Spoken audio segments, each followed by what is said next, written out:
Goku! Yep, that's me. You're probably wondering how I ended up in this situation.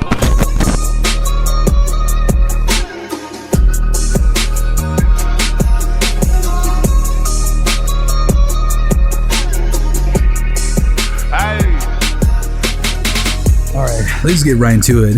So, if you don't know Goku, we're not friends. But seriously guys, this is something that means a lot to me, so let me explain. This started in the beginning of January, and a good friend of mine walked up to me and he was like, "Hey, have you been to a convention?" And I was like, "No, because I live in Yeehaw Land." And I mean the type that people are like, "No, I don't like no city boys coming here." And then I was like, "No, I never attended one of these events. What's the hype about it?" So my friend, let me give him a voice, and let's name him Bill. And Bill was like, "Well then, there's gonna be like a lot of things mainly. Mainly it's gonna be cosplayers, games, all that stuff. And the best part of them all, there's gonna be voice actors." And then I told him I'm not really interested. And then Bill looked at me just straight in the eye and said, "You know there's gonna be the voice actor of Goku and Vegeta." And I was like, "You're talking about Sean and Christopher?" And I said, "No, you're capping with me. You're Capitron. You're joking, right?" And Bill said, "No." And I said, "Say less. Where's the tickets? Where can I buy them?" Bill was like, "Online." And I was like, "All right, I'll see you there then." And a few weeks passed, and this one's around February, around the beginning of Valentine's. I think, did it take place in Valentine's Day? Hold on, let me check my tag. Oh, crap. Sorry, I'm very clumsy today. And yeah, I went to the one after Valentine's Day, which is February 15th. And it was on a Saturday. And I woke up that day, right? All normal and all that stuff. And I look at the time and I was a little bit late. I was like, oh crap. I was rushing everything. And Uber came with a clutch. My man was speeding everything. My man, he was like just straight up Tokyo Drift, Houston edition. Anyway, I made him with a clutch. I'm so thankful for that man. And I remember the line was, oh dude, the line was jam-packed. Like, it's not even funny. I remember I went there and I was like, whoa. And I think I remember the line, it took like an hour and a half, and most people be like, whoa, that's a lot. I'm like, oh no, it gets worse. And after that big ass line, we finally made it in the area where they check your tickets, which is the boring part. They just check your tickets, be like, "Okay sir, here's your ticket." And this is where the good part happens. This is when I get inside the area, which is the whole convention. I remember I saw like a bunch of lights. I remember I saw a bunch of, anime stuff.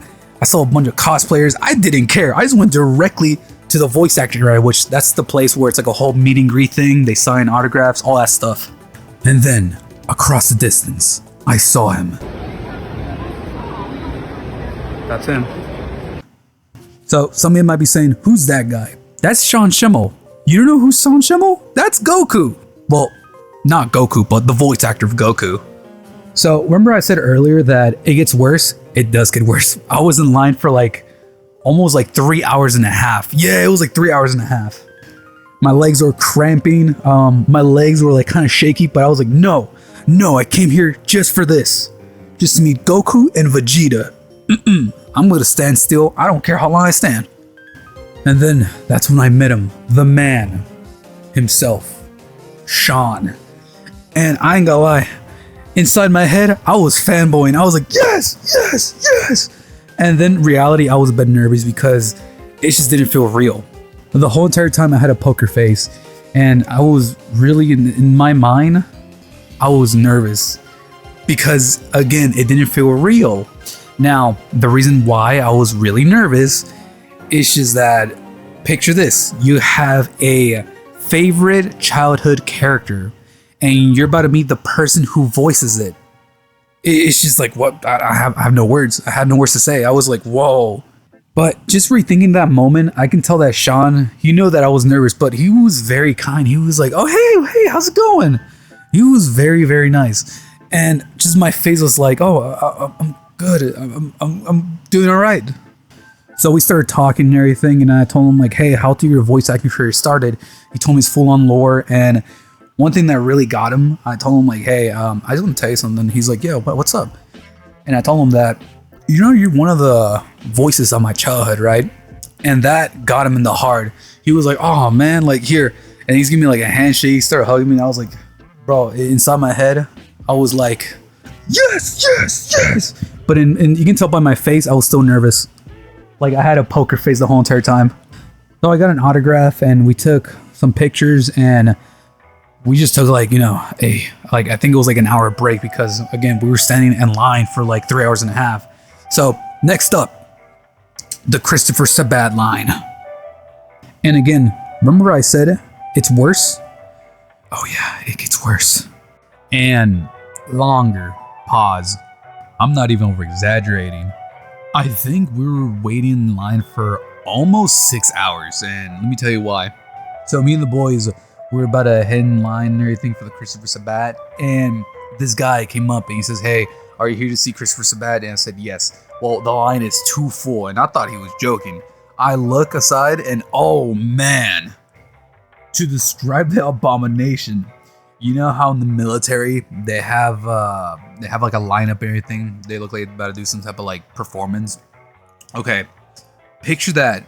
All right, instead of being army guys or navy guys, whatever you like to say, and you replace them with fanboys.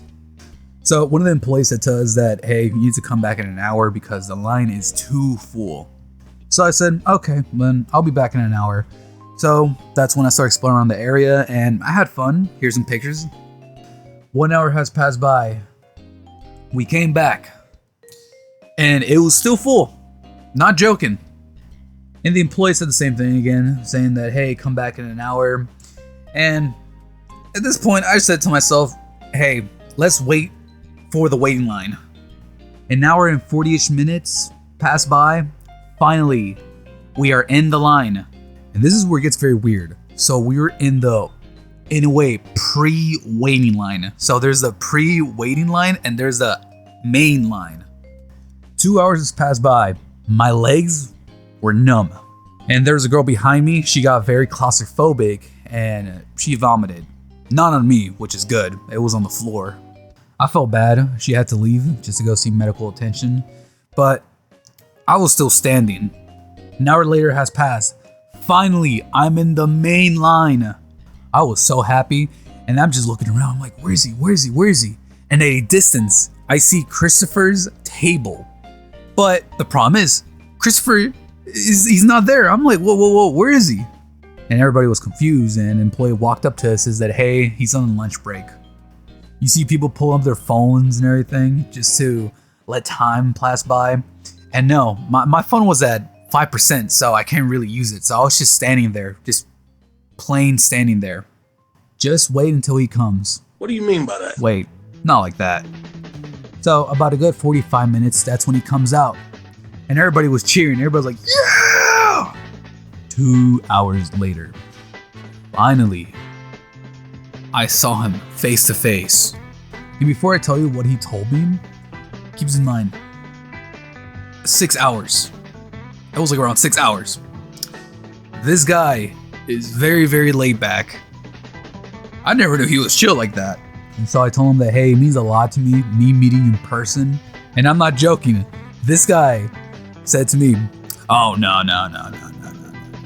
It means a lot to me seeing you waiting on this big ass line just to meet me. I'm just very thankful for you coming here. And inside my head, I was like, yo, I never knew he was chill like that. So I got an autograph, took some pictures with him. And again, I never knew he was chill like that. Oh yeah, I forgot one more thing. One fun fact about the autograph I got. If you look closer, it says oof. And there's a reason why. So the moment when I was about to get my autograph from him, he said this to one of his employees. He says that Vegeta is the best character and Goku's not. And I like how the first thing he sees is this. And he just looked at me. He was like, ouch. At least give me a heads up. And you can tell by my face, I was trying so hard not to laugh. It was funny. Bonus. When I was exploring the area, I actually bumped into Christopher Ballard, also known as CJ. Oh my dog! What's up?